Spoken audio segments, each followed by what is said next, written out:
This video and all videos this season will be powered by BetUS Sportsbook and Casino, where it all begins. Home of the fastest payouts in the industry. Promo code YouTube150 on your first deposit. That's a 150% match bonus, 125% on your next two.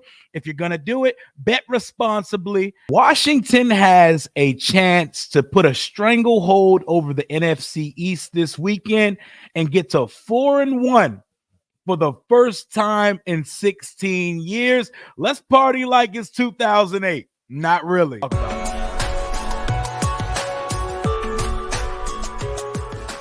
2008, 16 years ago, a year where Barack Obama was elected for his first term. The first Tesla car was produced. The Great Recession began. The year that the nuptials of Jay-Z and Beyonce took place. The year of the Snuggie, and the year that the first movie of the Marvel Cinematic Universe, Iron Man, with Robert Downey Jr. take place.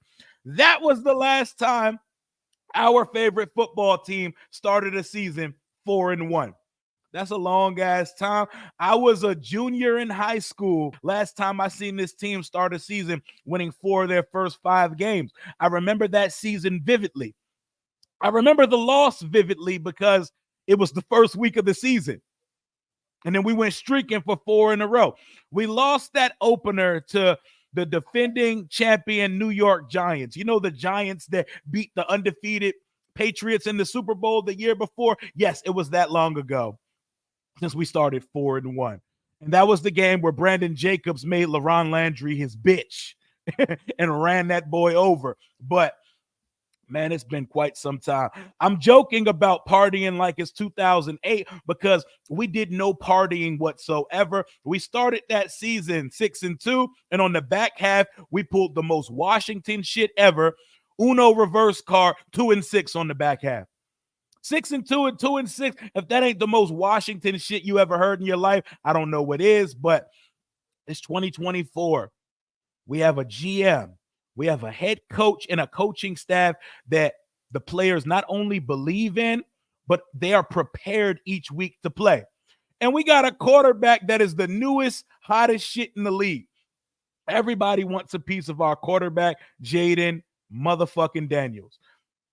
Through 4 weeks, highest completion percentage ever. He's even on the radar of Hall of Fame, top 5 quarterback of all time, Drew Brees. Chase Daniels said, he shot Drew Brees a text like, yo, the kid's at 82% through 4 weeks. And Drew was like, nah, he's not going to get that. He's not going to get that throughout the season. But shout out to Breezes, by the way.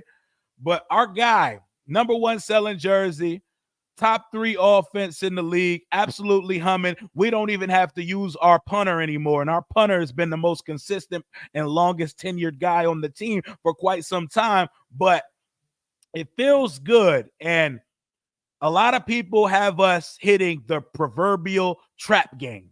Trap game. I don't see this as a trap game. I see us taking this opponent not lightly at all.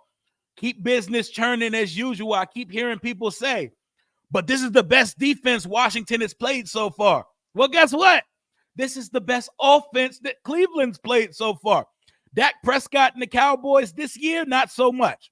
The Jacksonville Jaguars fucking stink. They're 0-4. Las Vegas Raiders, with the 32nd ranked rush offense in the league, ran for over 150 on them boys last week. They got to stop Jaden, B-Rob, Eckler, Jeremy McNichols. Come on, man.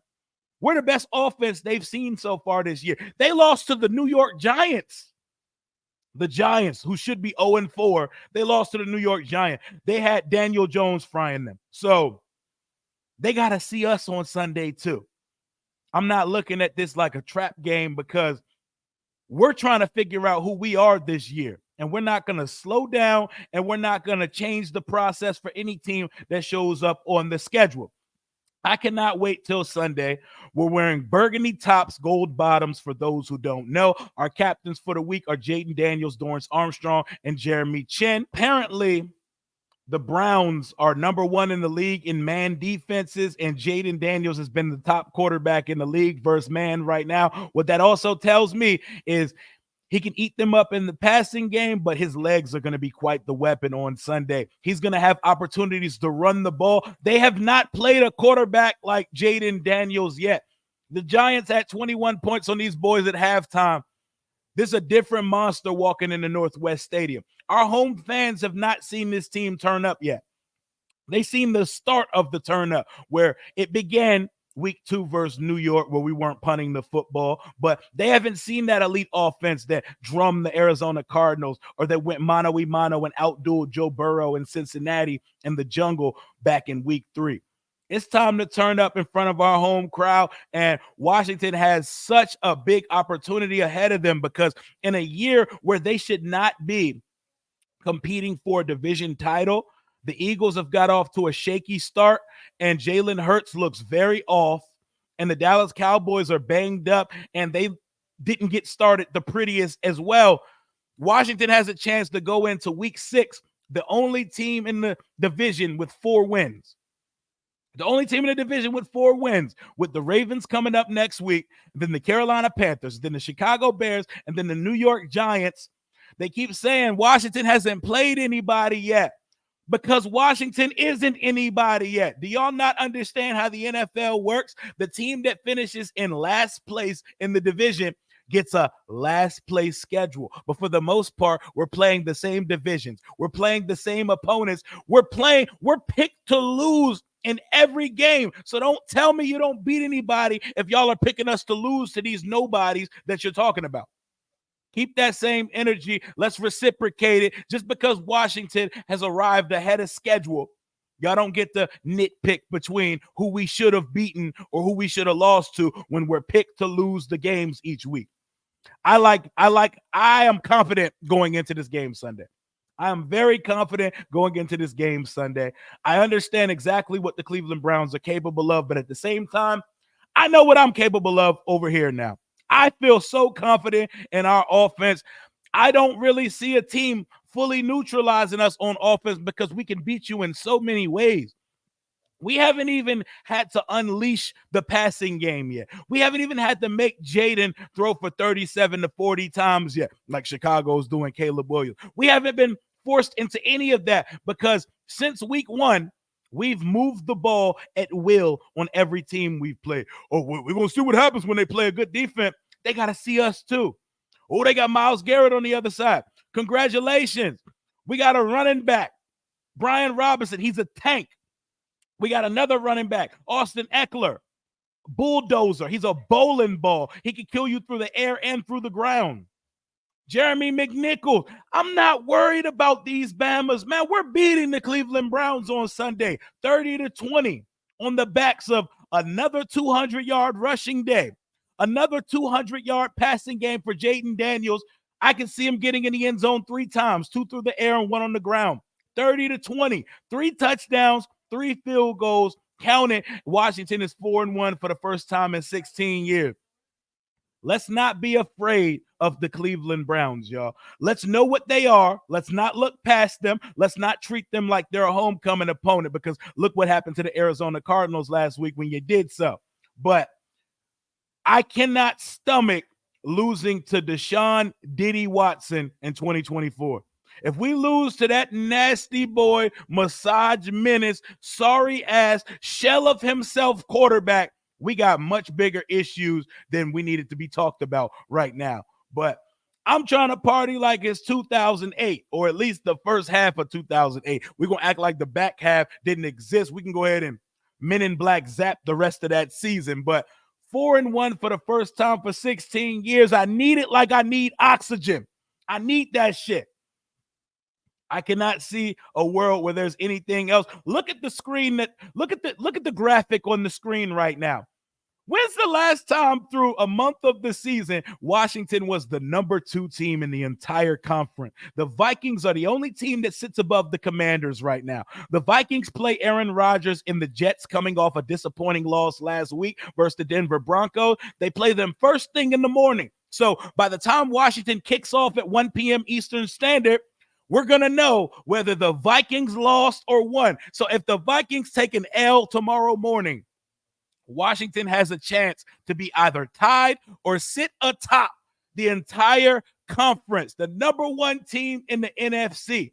Talk to us nice. I know it's a month through the season. We are allowed to talk this way. We're allowed to move differently in a year where everything matters, in an evaluation year where wins are not necessarily the primary goal. It's establishing an identity. It's developing a young quarterback.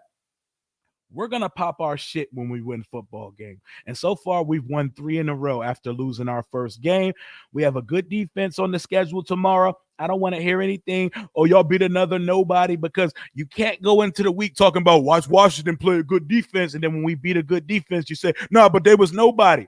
Keep switching the narratives. Keep flip-flopping. Washington's going to keep doing their thing, and I think it's going to keep the ball rolling versus the Cleveland Browns this Sunday. Northwest Stadium should be packed. Burgundy on gold is the kit for Sunday. Andre Day is performing at halftime. Hit your high notes when Rise Up comes on. We got halftime entertainment. A much improved stadium. There should be less brown spots on the grass playing surface this week.